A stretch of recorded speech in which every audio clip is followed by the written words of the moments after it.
ආයිබෝවන් අද අපි මේ ගැඹුරු විමසුමෙන් අවධානය යොමු කරමු මැද පෙරදිග විශේෂයෙන්ම ඊරානය සහ ඊශ්‍රායලය අතර මේ දවස් අපි බලමු මේ තියෙන තුරුතුරු වලින් වැදගත්ම දේවල් ටික අරගෙන ඇත්තටම මොකද වෙන්නේ ඒකේ විවිධ පැති ගැන පැහැදිලි චිත්‍රයක් මවා ගන්න පුළුවන්ද කියලා. ඔව් ටෙහෙරාන් වල ඉන්න අයට +9893205161 ටෙල් අවීව් වල අයට WhatsApp විතරයිලු තියෙන්නේ.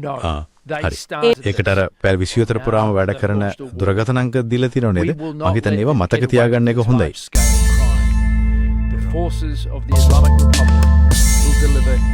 ආයිබෝවන් අද අපි මේ ගැඹුරු විමසුමෙන් අවධානය යොමු කරමු මැද පෙරදිග විශේෂයෙන්ම ඊරානය සහ ඊශ්‍රායලය අතර මේ දවස්වල වැඩිවෙන උණුසුම් තත්ත්වය ගැන. අපේ අතේ තියෙනවා ප්‍රවෘත්ති වාර්තා, නිල නිවේදන වගේ දේවල්. ඉතින් මේවායින් බලමු මේක ලංකාවට එතකොට පිටරටේ ඉන්න අපේ ශ්‍රී ලාංකිකයන්ට කොහොමද බලපාන්නේ කියලා. ප්‍රධානවම ආරක්ෂාව, ආර්ථික බලපෑම් අනික මේ වගේ ගෝලීය තත්ත්වයක් නැද ලංකාවේ ඉන්නේ කොතනද කියන එක ගැන කතා කරමු. ඇත්තම අපි බලමු මේ තියෙන තුරුතුරු වලින් වැදගත්ම දේවල් ටික අරගෙන ඇත්තටම මොකද වෙන්නේ ඒකේ විවිධ පැති ගැන පැහැදිලි චිත්‍රයක් මවා ගන්න පුළුවන්ද කියලා. හරි. එහෙනම් මුලින්ම බලමුද ඊශ්‍රායලයේ ඉරානයේ ඉන්න අපේ අයගේ තත්ත්වය? ඊශ්‍රායලයේ ඉන්න තානාපති නිමල් බණ්ඩාර මහත්මයා කියලා තියෙන විදිහට ඊශ්‍රායලයේ විතරක් ශ්‍රී ලාංකිකයන් 11000ක් වගේ ඉන්නවා. ඔව් ඒක ලොකු ගණනක්. මෑතකදී 2000කට වඩා ගිහින් තියෙනව නේද? අර කෘෂිකර්ම ඉදිකිරීම වැඩවලට අලුතෙන් ගිය පිරිසකුත් ඉන්නවා. හැබැයි තානාපතිවරයා කියන විදිහට දැනට ක්ෂණික තර්ජනයක් පේන්න නෑලු.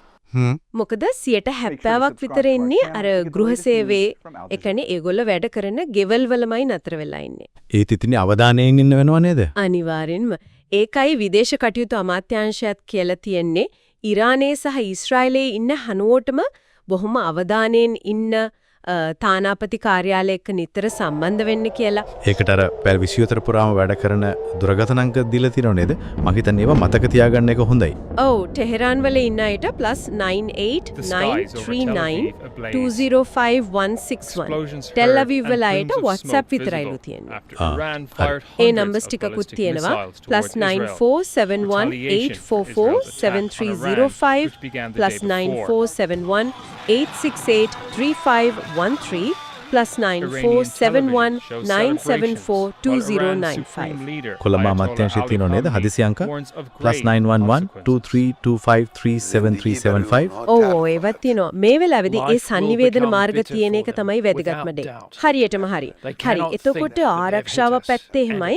මේ ගැටුමේ ආර්ථික පැත්තට මොකද වෙන්නේ? මූලාශ්‍රවල නම් වැඩිපුරම කතා වෙන්නේ අර ලෝක බොරතෙල් මිල ගැන.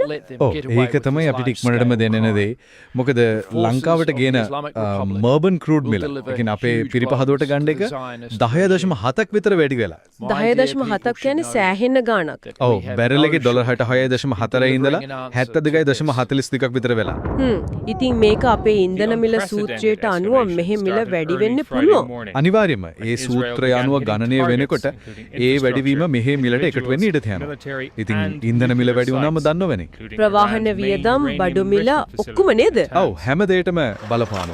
ඒ වගේම තව කාරණයක් තමයි අර ඊශ්‍රායලයේ රැකියා වෙළඳ පොළට මොන හරි වුණොත් අපේ අයට ලැබෙන විදේශ විනිමය, ඒ කියන්නේ ප්‍රේෂණ හරියටම හරි. ඒ ප්‍රමාණයටත් බලපෑමක් එන්න පුළුවන්.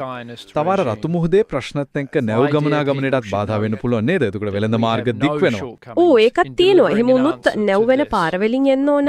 එතකොට කාලයත් වැඩි, වියදමත් වැඩි. ඒ කියන්නේ ආනයන වියදම් තවත් ඉහළ යන්න පුළුවන්. ඒ කියන්නේ මේක එක පැත්තකින් විතරක් බලපාන දෙයක් නෙවෙයි. කොහෙත්ම නෑ. බහුවිධ බලපෑමක් තියෙන්නේ. මේ ඔක්කොම දිහා බලනකොට මේක නිකම්ම දෙරටක අතර ගැටුමක් විතරක් නෙවෙයි වගේ. භූදේශපාලනික කාරණා, න්‍යෂ්ටික අවි ගැන කතාවකුත් මේකට සම්බන්ධයි නේද? ඕ අනිවාර්යයෙන්ම. න්‍යෂ්ටික අවි කියන කාරණය මේ කලාපයේ තියෙන ආතතිය තවත් උත්සන්න කරන දෙයක්. ඒ කියන්නේ අතිවිශාල ශක්තියක් නිපදවන අවි. ඒ බෝම්බ, ඇච් බෝම්බ වගේ. ඉතිහාසයේ පාවිච්චි කරලා තියෙනවනේ හිරෝෂිමා, නාගසාකි වල. ඕ දැනටත් සමහර රටවල් ගාව තියෙනවා කියනවා, සමහර රටවල් හදනවා කියලා චෝදනා තියෙනවා. ඉතින් මේ වගේ පසුබිමක ශ්‍රී ලංකාවේ ඉන්න ස්ථාවරේ මොකද්ද කියන එක වැදගත්. ලංකාව ගිය අවුරුද්දේ 2023 දී අර න්‍යෂ්ටිකාවි තහනම් කිරීමේ ගිවිසුම TPNW සහ විස්තීර්ණ න්‍යෂ්ටික පරීක්ෂණ තහනම් ගිවිසුම CTBT. ඒ දෙකම අනුමත කළා නේද? ඔව් ඒ දෙකම අපරානුමත කළා. ඒකින් පේනව ලංකාව න්‍යෂ්ටික නිරායදකරණයේ පැත්තේ ඉන්නවා කියන එක. ඒක අපේ දිගුකාලීන ප්‍රතිපත්තියක් සහ නොබැඳි පිළිවෙතටත් ගැලපෙනවා. ඒකේදී මේ වගේ වෙලාවක ලංකාව තමන්ගේ ප්‍රතිපත්තියේ ස්ථාවරිය පැහැදිලිව පෙන්눔 කරනවා. ඒකම දේශීය වශයෙන්ුත් යම් සූදානමක් තියෙන්න ඕන නේද? ඕනෑම දෙයකට මුහුණ දෙන්න. අර ආපදා කළමනාකරණ මධ්‍යස්ථානය වගේ.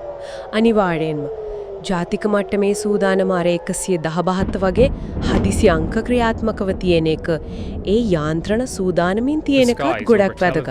හරි. එහෙනම් අපි මේ කතා කරපු දේවල් සාරාංශයක් විදියට ගත්තොත් මැද පෙරදිග මේ තත්ත්වය නිසා විදේශගත ශ්‍රී ලාංකිකයන්ගේ ආරක්ෂාව ගැන අවධානයෙන් ඉන්න ඕන. ආර්ථිකයට සෘජ බලපෑම් එල්ල වෙනවා විශේෂයෙන් ඉන්ධන විදේශ ප්‍රේෂණ ආනයන වියදම් පට්ටෙන්. ඒ වගේම ගෝලීය වශයෙන් ගත්තම ලංකාව න්‍යෂ්ටික අවිවලට එරෙහිව පැහැදිලි ස්ථාවරයක ඉන්නවා. හරියටම හරි. අවසාන වශයෙන් මං හිතන්නේ සිතන්නට දෙයක් ඉතිරි කරන්න පුළුවන්. මෙහෙම මේ වගේ පිටතින් එන ගෝලීය ගැටුම් නිසා ඇතිවෙන ආර්ථික කම්පන තියෙනවනේ. එතකොට පුරවැසියන්ට තව දානම් වෙනෝ මේවට ඔරොත්තු දෙන්න ශ්‍රී ලංකාව වගේ රටක් දිගකාලීනව කොහොමද තමන්ගේ හැකියාව වර්ධනය කරගන්නේ නිකන් හදිසි ප්‍රතිචාර දක්වන එකෙන් එහාට ගිහිල්ලා ආපදා කළමනාකරණයෙන් එහාට. ඔව් ආර්ථිකයේ විවිධාංගීකරණය කරන එක බලශක්ති සුරක්ෂිතතාවත් අහුරු කරන එක වගේ දේවල් වලින් මේ වගේ බාහිර අස්ථාවරත්වයන්ට මුහුණ දෙන්න පුළුවන් ශක්තිමත් ක්‍රමෝපායන් මොනවද කියලා හිතන්න ඕන. The unprecedented escalation started early Friday morning when Israel began hitting targets, including infrastructure, individual